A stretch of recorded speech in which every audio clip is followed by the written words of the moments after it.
माशाल्लाह सर की जो है वो पिटीशन अप्रूव हो चुकी है। तो अल्हम्दुलिल्लाह केस बड़ा स्मूथ गया। 1.5 मंथ अराउंड लगा मुझे अपनी डॉक्यूमेंटेशन पूरी करने में। उसमें सबसे लेंथी काम जो था वो था लेटर ऑफ रिकमेंडेशन।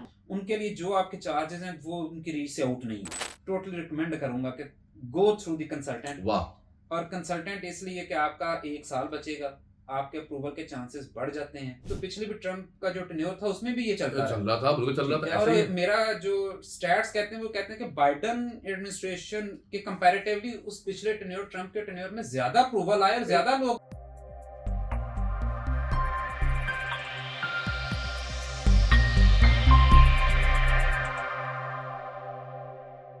अस्सलाम वालेकुम जी, मेरा नाम एहसन खान है और आप देख रहे हैं दी क्रेडिबल एडवाइस। थोड़ा सा मुख्तलिफ हमारा स्टूडियो है। ज़ाहिर वैसे नहीं बैठे हुए जैसे हमारा स्टूडियो है, क्योंकि अभी मैं आया हूँ इस्लामाबाद। डॉक्टर मोहम्मद अजमत सर के साथ मैं मौजूद हूँ। ये हमारी खुशनसीबी है कि क्योंकि सर इस्लामाबाद बेस हैं और क्योंकि मेरा इस्लामाबाद आना हुआ था तो मैंने इनसे रिक्वेस्ट की थी कि आप तशरीफ़ लाइए। और माशाल्लाह सर की जो है वो पिटीशन अप्रूव हो चुकी है और that's a great thing. Sir, how was the feeling having petition approve from Kourou consultant? वैसे तो आपकी बड़ी ज़बरदस्त प्रोफाइल है, अगर आप थोड़ा सा बताएं, शेयर कर सकें अपनी प्रोफाइल के बारे में। जी अल्हम्दुलिल्लाह, थैंक यू सो मच। अल्हम्दुलिल्लाह, शुक्र अल्हम्दुलिल्लाह कि मेरी पिटीशन अप्रूव हुई। मैं बेसिकली सर मेरा पीएचडी हूँ water resources and climate change मेरी फील्ड है। माशाल्लाह। और 9 इयर्स ऑफ टीचिंग एक्सपीरियंस है नस्री यूनिवर्सिटी इस्लामाबाद में। वाह। और टोटल पब्लिकेशन जब मैंने अप्लाई किया था तब तो कोई W या Q1 कैटेगरी आप कह लें, दैट वाज अराउंड 30 प्लस थी। तो अल्हम्दुलिल्लाह केस बड़ा स्मूथ गया और अल्लाह का शुक्र है। अच्छा, तो सर ये प्रोफाइल हो गई आपकी। आपका कौन केस मैनेजर था? किससे आपकी पहले बात हुई? Who was your processing manager? थोड़ा सा अगर बता सकें। सर मेरा केस एक्चुअली मेरे एक दोस्त ही थे, उन्होंने बल्कि वो भी इसी तरह ही रिकमेंडेशन लेटर ही मुझसे लेने आए। उन्होंने मुझे कहा कि आप as a colleague letter of recommendation दें। जी। तो मैंने उनसे पूछा कि मतलब ये क्या चीज़ है, आप क्या प्रोसेस कर रहे हैं? जी। तो उन्होंने मुझे अच्छा, तो कहानी यहाँ से स्टार्ट हुई। ठीक है। तो फिर वहां से मैंने उनसे कहा तो उन्होंने आपका बताया मुझे। सही। तो उन्होंने इमीडिएटली मुझे नंबर शेयर किया अतर साहब का। जी।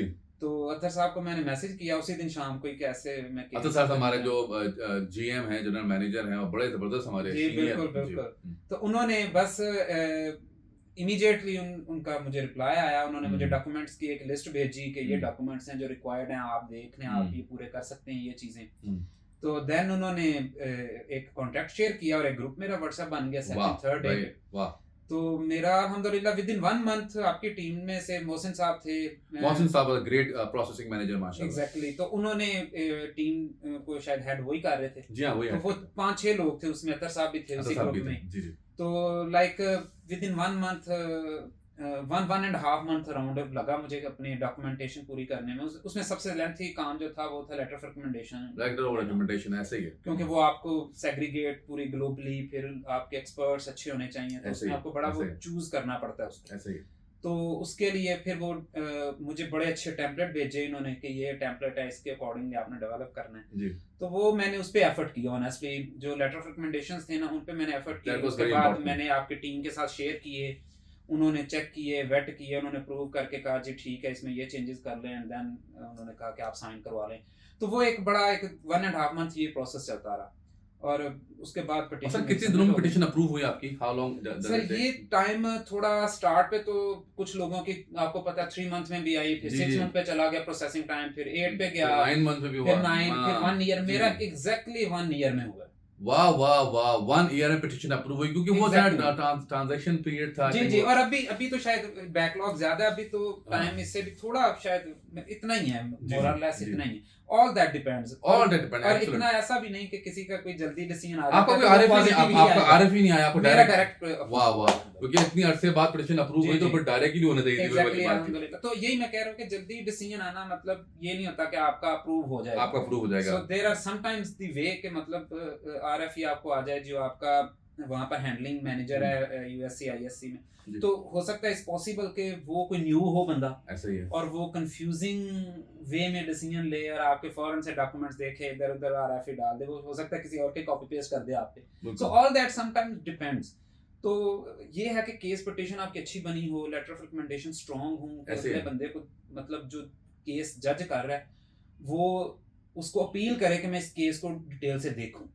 सही बात तो है। वो फर्स्ट लुक आपकी He or she should look into your profile. तो अगर आप फॉर इंस्टेंस कुछ लोग मैंने देखे हैं जो खुद से करना चाह रहे होते हैं, और मैं तो रिकमेंड करूंगा कि सेल्फ मेडिकेशन, सेल्फ पे आप कभी ना जाएं। ऐसे ही देखिए 1 ईयर मेरा हुआ ना जी, तो अगर आप सेल्फ पे जाते हैं, केस अब 1 ईयर इज नॉर्मल नाउ जी, ठीक है, आप 6 से 1 साल के दरमियान डिसीजन आता तो आपका 1 साल जाया होगा जी। रेदर आप अपना 1 साल जाया करें, आप बेहतर ये है कि आप किसी कंसल्टेंट के थ्रू जाएं जो प्रॉपर आपको गाइड करे, स्टेप बाय स्टेप लेके जाए। बहुत शुक्रिया आपका। तो इससे आपका टाइम भी बचता है। और कोर कंसल्टेंट तो खुद पायनियर है EB2 में, जितनी सक्सेस हमें मिली, मेरा नहीं ख्याल कि किसी को एनीवन बाय फार हमसे कोई करीब भी हो। और इसमें जो बड़ी जो पॉजिटिव चीज है ना वो ये है कि ये ऑलमोस्ट जो जिस तरह की ये NAW EB2 का प्रोग्राम है, जो लोग इसमें फॉल करते हैं उनके लिए जो आपके चार्जेस हैं वो उनकी रीच से आउट नहीं है। हाँ, बहुत नॉमिनल चार्जेस हैं, और फिर वो भी आप एक फ्लेक्सिबिलिटी दे देते हैं समटाइम कि मतलब आप इंस्टॉलमेंट्स में, बल्कि आपने तो इतना फ्लेक्सिबल दिया, खुदा ना खास्ता किसी की रिजेक्ट भी हो जाए तो इतना बड़ा नुकसान नहीं। एग्जैक्टली। बट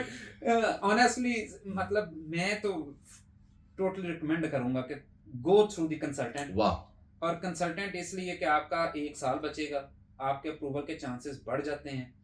तो आई वुड सजेस्ट कि थोड़े से पैसे बचाने के लिए अपना टाइम भी बचाएं और अपना केस को भी सिक्योर करें। बिल्कुल। देखिए ये जो वाली बात है, डॉक्टर साहब ने जैसे बताया कि अगर आप ओवर जीनियस बने कर रहे हैं, यानी कि स्मार्ट वर्किंग और इवल जीनियस में बड़ा फर्क है। तो डोंट बी स्मार्ट, मतलब आप जो लाइक लोग हैं इस हवाले से जो कि प्रोफेशनल है, आउटसोर्सिंग का पूरी दुनिया में आजकल सिस्टम है, तो आउटसोर्स करें अपनी चीजों को। And he is one of the most humble person I've ever seen, doctor साहब। You are very humble, very down to earth person. और आपके स्टूडेंट्स जो होते होंगे, मतलब मैं आपके दीवाने होंगे, ऐसा ही मुझे ऐसा अंदाजा है इस चीज का। जितने भी आपके स्टूडेंट्स हैं वो आपके दीवाने होंगे, क्योंकि हम थोड़ी देर में आपसे मिला हूं और लिटरली ये जो लॉन्ग लास्टिंग एक आपका एक पर्सनालिटी का इम्पैक्ट मेरे पास रहेगा। और इंशाल्लाह जब आप अमेरिका जाएंगे, वीजा जब आपका फाइनली जब ग्रांट होगा, उस वक्त भी इंशाल्लाह मैं, क्योंकि हमारे जो बहुत करीब होते हैं दिल के, वो हम उनको पार्टनर बनाते हैं अपना, तो इंशाल्लाह फिर आपसे पार्टनरशिप भी रहेगी। और वन लास्ट थिंग कुछ कहना चाहेंगे जो अभी तक बैठे हुए 16 साल की डिग्री के बाद और एलिजिबल है लेकिन डरे में बैठे हुए कि ट्रम्प आएगा तो वो होगा, वो जाकर रफाला करेंगे, वो आएगा तो हम ऐसा करेंगे। देखिए ये तो डेफिनेटली एक थोड़ा सा मतलब ट्रम्प के आने से जिस तरह उन्होंने इमिग्रेशन पॉलिसीज को बिल्कुल टॉपल डाउन करना शुरू कर दिया, तो थोड़ा एक हर किसी के माइंड में, इलीगल वाली बात। उन्होंने एक ट्रम्प ने आने से पहले भी ये बात की थी कि for the educated, even H1B से भी ये जो आपका NAW है, this is more favourable in that case, उनके ट्रस्ट में ना। एग्जैक्टली। और फिर दूसरा ये है कि इस केस में फॉर एग्जांपल आप देखें तो पिछले भी ट्रम्प का जो टेन्योर था उसमें भी ये चल रहा था, बिल्कुल चल रहा था। और मेरा जो स्टैट्स कहते हैं वो कहते हैं कि बाइडेन एडमिनिस्ट्रेशन के कंपैरेटिवली उस पिछले टेन्योर, ट्रम्प के टेन्योर में ज्यादा अप्रूवल आए और ज्यादा लोग, it does not matter who is the president. Exactly. तो क्योंकि उनके इंटरेस्ट के पर है ये। एग्जैक्टली। और सेकंड, इसको चेंज करने के लिए उन्हें, this is not just executive order based, इसमें उनको कांग्रेस को लूप में लेना होगा, वो प्रूव करेंगे तो ये पूरी एक पॉलिसी शिफ्ट आएगा। ऐसे ही है। तो हर चीज एग्जेक्टिव ऑर्डर के रोल में नहीं होती। तो मेरे तो स्ट्रॉन्गली रिकमेंडेशन है सबसे, देखें अगर आप फॉर एग्जांपल हमारे कुछ कॉलीग जाते हैं पोस्ट डॉक वगैरह पे और वो शॉर्ट टर्म जॉब पे जाते हैं वहां पर, तो उस केस में भी आपको H1B वीजा उस कैटेगरी में जाना पड़ेगा, उसमें भी ग्रीन कार्ड नहीं है, ठीक है। इसमें तो आपको विद इन 3-4 मंथ आप वहां पर लैंड करेंगे, आपको with in 3-4 month green card आपको मिल जाता है। So this is a long term strategy, go for this option. ये इजी इस तरह से है कि अगर आपका प्रोफाइल फॉर एग्जांपल कुछ चीजों को आप रीच आउट नहीं कर पाते, जॉब्स को नहीं कर पाते, सो ये एक ऐसी चीज है जिसमें आप अपने आप को सेल्फ एक्सप्लेन कर सकते हैं थ्रू योर कंसल्टेंट, ये मैं हूं, ये आप मेरे बारे में लिखें और उन्हें बताएं। सो एक्चुअली जो कंसल्टेंट है वो आपका एक एडवोकेट बन के आपको प्रेजेंट कर रहा होता है। बिल्कुल ऐसे ही। सो गो फॉर दैट, और ये एक इजी वे है अपने आप को प्रेजेंट करें कि मैं आपके लिए यूजफुल हूं, तो there are lot more chances. Wow, what a great explanation by doctor साहब। एंड जो लोग अप्लाई करना चाहते हैं, still you got a great chance, great opportunity to avail it. It doesn't matter who is the president, it's on their national interest. तो जब तक उनके नेशनल इंटरेस्ट में वो आपको पिक करते रहेंगे। Thank you so much doctor साहब for coming and giving your time. We loved your company. Very nice. We loved your personality.